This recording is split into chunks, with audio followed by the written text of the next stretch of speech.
حضرت ابو بکر رضی اللہ عنہ ایک مرتبہ اپنے گھر میں رو رو کر دعا مانگ رہے تھے۔ جب فارغ ہوئے تو اہل خانہ نے پوچھا کہ کیا وجہ تھی؟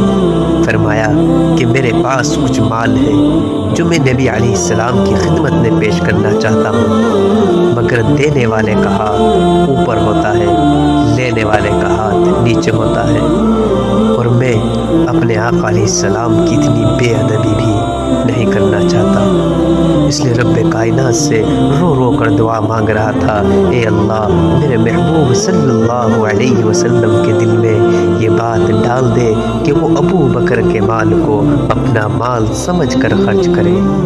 چنانچہ دعا قبول ہوئی۔